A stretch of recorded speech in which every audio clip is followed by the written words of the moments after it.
1 Roi 21. Après ces choses, voici ce qui arriva. Naboth, de Jizréel, avait une vigne à Jizréel, à côté du palais d'Achab, roi de Samarie. Et Achab parla ainsi à Naboth, « Cède-moi ta vigne, pour que j'en fasse un jardin potager, car elle est tout près de ma maison. Je te donnerai à la place une vigne meilleure, ou, si cela te convient, je te paierai la valeur en argent. » Mais Naboth répondit à Achab, « Que l'Éternel me garde de te donner l'héritage de mes pères. » Achab rentra dans sa maison, triste et irrité, à cause de cette parole que lui avait dite Naboth de Jizréel, « Je ne te donnerai pas l'héritage de mes pères. » Et il se coucha sur son lit, détourna le visage, et ne mangea rien. Jézabel, sa femme, vint auprès de lui, et lui dit, « Pourquoi as-tu l'esprit triste et ne manges-tu point ?» Il lui répondit, « J'ai parlé à Naboth de Jizréel, et je lui ai dit, cède-moi ta vigne pour de l'argent, ou, si tu veux, je te donnerai une autre vigne à la place. » Mais il a dit, « Je ne te donnerai pas ma vigne. » Alors Jézabel, sa femme, lui dit, « Est-ce bien toi maintenant qui exerces la souveraineté sur Israël? Lève-toi, prends de la nourriture, et que ton cœur se réjouisse, moi, je te donnerai la vigne de Naboth de Jizréel. » Et elle écrivit au nom d'Achab des lettres qu'elle scella du sceau d'Achab, et qu'elle envoya aux anciens et aux magistrats qui habitaient avec Naboth dans sa ville. Voici ce qu'elle écrivit dans ces lettres, « Publiez un jeûne, placez Naboth à la tête du peuple, et mettez en face de lui 2 méchants hommes qui déposeront ainsi contre lui, tu as maudit Dieu et le roi.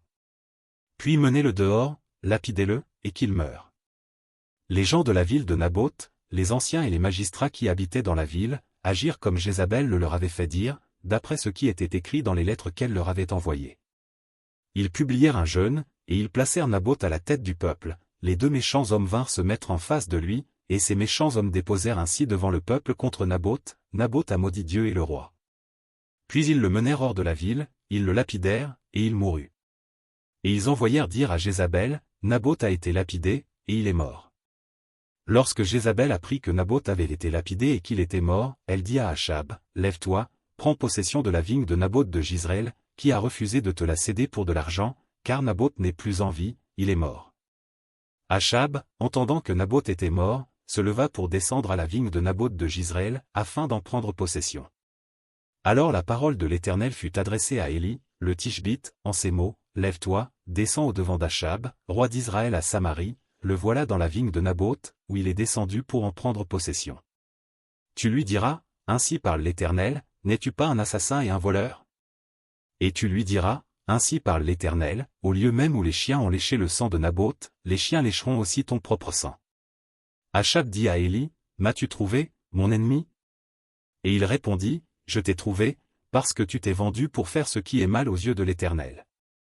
Voici, je vais faire venir le malheur sur toi, je te balayerai, j'exterminerai quiconque appartient à Achab, celui qui est esclave et celui qui est libre en Israël, et je rendrai ta maison semblable à la maison de Jéroboam, fils de Nébat, et à la maison de Baécha, fils d'Achija, parce que tu m'as irrité et que tu as fait pécher Israël. » L'Éternel parle aussi sur Jézabel, et il dit, « Les chiens mangeront Jézabel près du rempart de Jizréel.